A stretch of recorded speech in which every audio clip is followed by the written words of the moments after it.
Hello दोस्तों, अगर आपके घर में भी बेटी है तो फिर ये कहानी ज़रूर सुने। पिता ने अपनी बेटी की सगाई करवाई। लड़का बड़े अच्छे घर से था।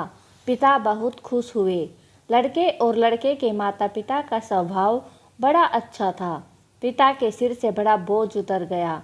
एक दिन शादी से पहले लड़के वालों ने लड़की के पिता को खाने पे बुलाया। पिता की तबीयत ठीक नहीं थी, फिर वह ना न कह सके। लड़के वालों ने बड़े ही आदर सत्कार से उनका स्वागत किया। फिर लड़की के पिता के लिए चाय आई।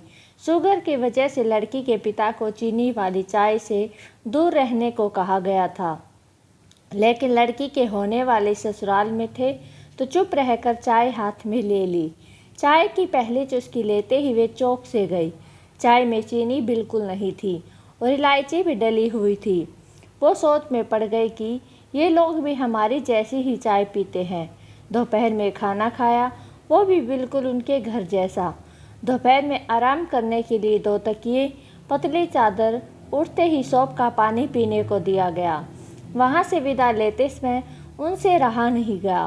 वो पूछ बैठे कि मुझे क्या खाना है, क्या पीना है, मेरी सेहत के लिए क्या अच्छा है, ये परफेक्टली आपको कैसे पता है?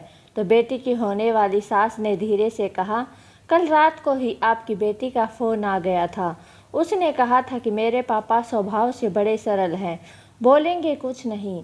प्लीज़ अगर हो सके तो आप उनका ख्याल रखिएगा। पिता की आंखों में पानी आ गया था। लड़की के पिता जब अपने घर पहुँचे तो घर के हॉल में लगी अपनी स्वर्गवासी माँ के फ़ोटो से हार निकाल दिया। जब पत्नी ने पूछा कि ये क्या कर रहे हो, तो लड़की के पिता बोले, मेरा ध्यान रखने वाली मेरी माँ इस घर से कहीं नहीं गई, बल्कि वो मेरी बेटी के रूप में इसी घर में रहती है।